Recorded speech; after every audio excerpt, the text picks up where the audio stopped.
Ladies and gentlemen, boys and girls, I'm thrilled to be able to do some bonus readings in honor of community poetry at Half Price Books. I'm going to do a few readings in honor of the first Wednesday readings that used to go on pre-pandemic.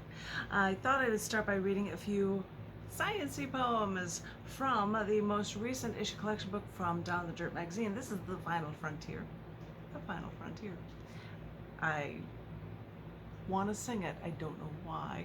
But the first poem I'm going to share with you is not only in this book, but is also it is a periodic table poem book, and it is in the book The Periodic Table of Poetry, dun dun dun, which is a huge volume. It was written a long time ago, and before all of them even had their names. So, haha, you will get a poem reading of a classic poem names, but these are older, especially more interesting poems because they were done in the early days of the exploring the periodic table through poetry. So I hope you enjoy this poem. It is actually, this is a fun one, it's titled Zinc. After my injectable medication prescription started, I learned that the drug I need to take would suppress my immune system, which meant that I'd have to start getting flu shots, dress for the weather better because it's easier to get cold or a fever, and then get more religious about taking more and more vitamins and minerals.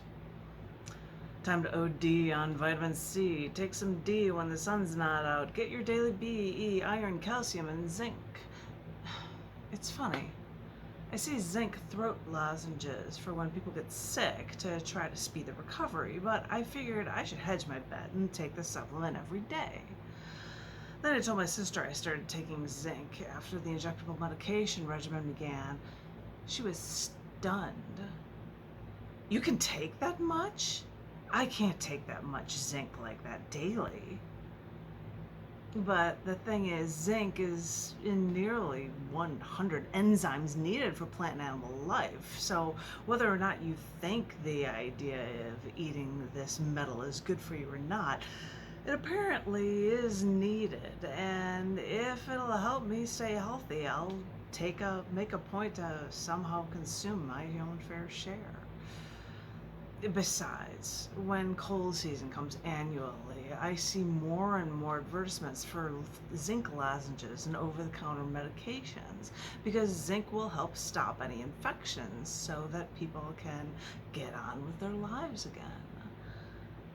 I mean, 2 billion people in developed countries actually even have zinc deficiency, which could cause growth retardation, delayed sexual maturity, regular diarrhea, or the one that I have to fear, infection susceptibility.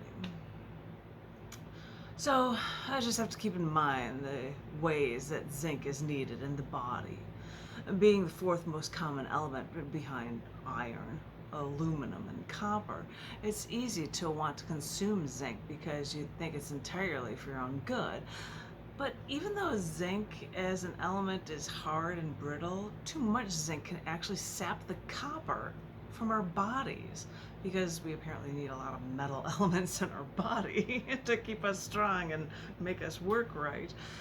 And at the same way too much zinc can sap the copper out of our bodies, soil with too much zinc from local mining could mean that plants, which need metals to live, and we need those plants for food, won't be able to absorb the other metals that they need.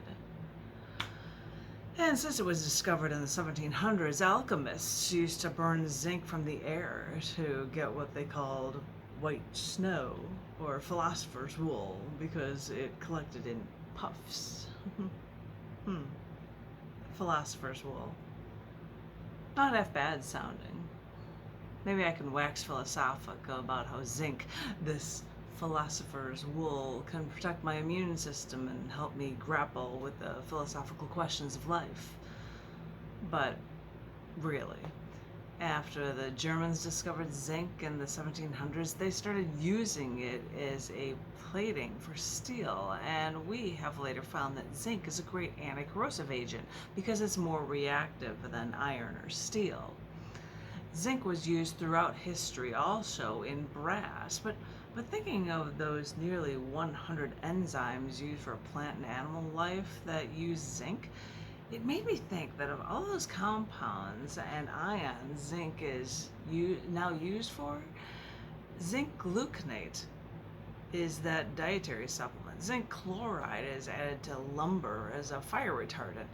Zinc sulfide is even used in luminescent plants. And hey, let's make this a little more personal for us humans here. Zinc pyrethrin is used for anti-dandruff shampoo, and zinc chlorinate is used for deodorants. So, yeah, from what I've learned, zinc is needed in so many ways and on so many levels for both us animals and the plants we need to live our lives. It's strange to think that the one element like zinc can be used for so many different purposes, like stopping metals from corroding or stopping wood from catching fire. But we also have to keep in mind that zinc is in nearly 100 enzymes needed for our own plant and animal life. It proves that we need zinc within us as well as around what we need. I don't know. I'm just glad that my stomach doesn't react badly by taking zinc supplements daily. Because since I want to make sure I'm as healthy as I can be for as long as I can be, taking more of a metallic element like zinc than the average person does really is a small price to pay. It was a long one. It was a lot of pages to go through, but that was my long poem for periodic table element poem from the Down in the Dirt issue collection book, The Final Frontier, from May to August of 2022. That also happens to appear in the book, The Periodic Table of Poetry, because, you always have to have a periodic table of poetry. But because I talked about something like a philosopher's wool, I might talk about that because a chemist friend of mine told me about a contest that was going on to create a Twitter-length poem for periodic table elements. I decided to make them for all of them. I actually won third place with one of my poems from Science, Chemistry and Engineering News, a journal. It was the coolest thing that I won a science contest for a haiku, for a Twitter-length poem. So I decided to write ones for all of them, and I did one for zinc as well, and it relates to something that you heard in that element poem. It is in this book. It is titled Zinc as Philosopher's Wool. Alchemists once burned zinc from the air to get puffs of philosopher's wool, and this white snow stopped wood from catching fire.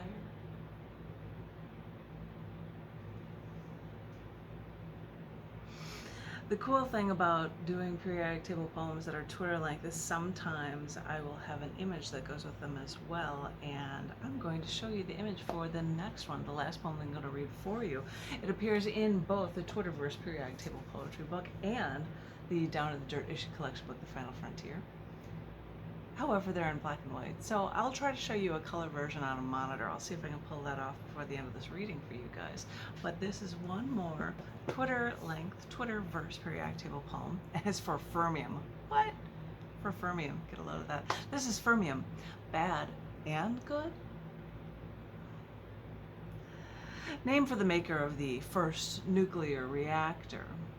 Fermium's first made in '52 by a thermonuclear explosion in the Pacific and was classified in the Cold War. So, sure, bombs are bad, but 100's also the element with alpha particles used in radiotherapy for cancer. So, bad and good?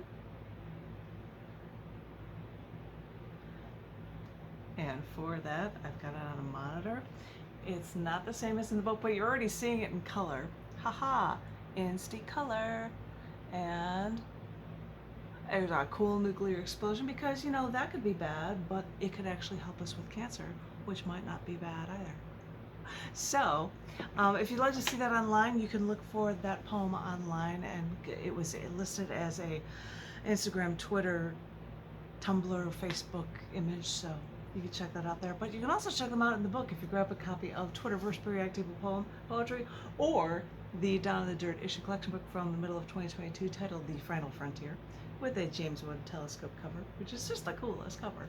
Anyway, I hope you enjoyed that reading of a little bit of science. I think I might give you a couple more readings in honor of community poetry, the open mic that so deserves to be shared with the world. So when you could only do it in a bookstore before the pandemic started, now I can keep it alive by sharing it with you guys in YouTube clips regularly. I hope everybody's remaining safe. I hope everybody is remaining creatively inclined in this holiday season and all times of year. And I look forward to seeing and hearing from each and every one of you very, very soon. Thank you all so very much. Thanks.